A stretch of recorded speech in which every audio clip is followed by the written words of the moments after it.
front foot, the hind foot in walk should go well past the front foot mark. So this one here, you see, and that was the hind foot. Her hind feet should step in the front feet of the same track. So that's the front foot, but her hind foot goes slightly to the outside and doesn't quite track up.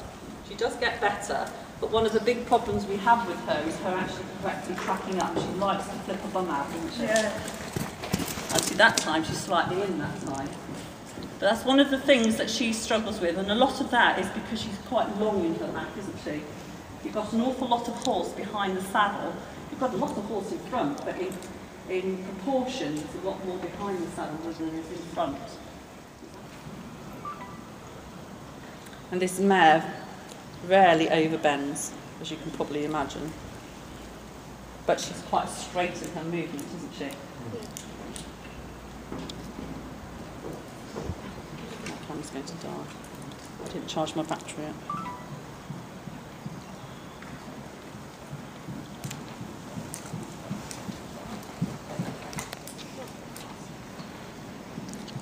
And shoulder in, we're doing quite a lot of that at the moment to just engage her and just actually couple up her outline a bit more.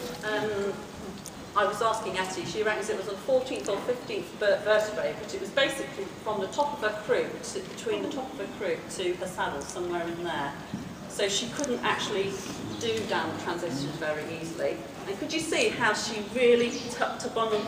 And that's the difference of having that operation. It's made such a big difference. And then Etty coming along and doing some physio with her. And basically the mare needed to learn that she could actually move back, rather than tense every time she was actually going to do a transition and think, oh, it's going to hurt. We had to get her sort of mind out of that habit. And now she's masses better. And she offers it to you without really thinking about it now. Yeah? Does that all make sense? So she really engages behind. And the big thing is her canter was father. This is, I think, is this not so good rein, isn't it? So what we're trying to do now with Katie is just trying to get her legs on her now, rather than just sit back, going with it. Now I've got to try and get her to just steer her a little bit with her legs. The other thing with when we first started cantering her, the day suggested that she only does a very small amount of cantering. So you'd have her on a circle and do about 4 or 5 strides, and then trot again, because she couldn't cope with it anymore. She mentally couldn't cope. It used to worry her. But now she's better in this morning. Today was probably a bit of cycle.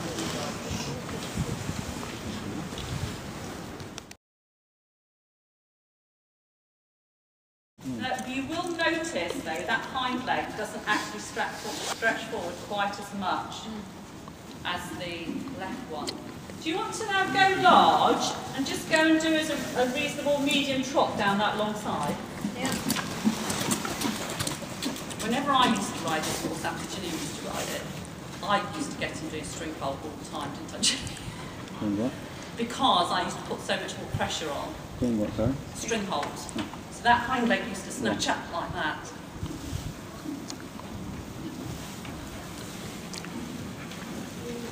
And do you want to do one across the diagonal? Probably. On the other rein. Yeah, on the other rein. I think. Can you change the rein and then do it from FXH, please? And then you can see him going that way. But look at his hind legs, because there is a difference. I can always see it, but I'm so thrilled that the judges never really pick it up, and he gets away with a lot. But then he isn't that different to quite a lot of older horses that go on to do dressage. They've always got something slightly wrong, and there's a lot of horses that are slightly irregular in their steps. So press him quite firmly, so get quite a bit. Go for it.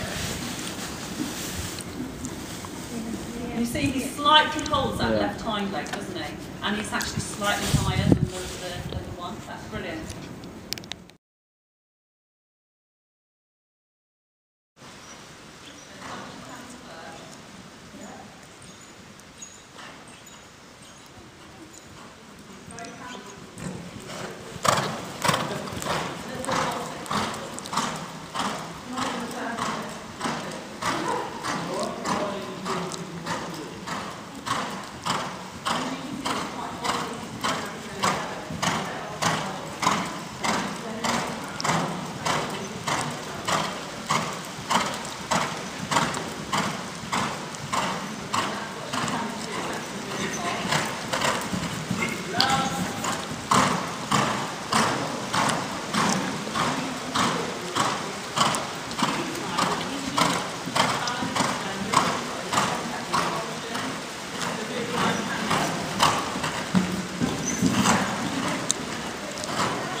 stop now? Yeah. Lovely.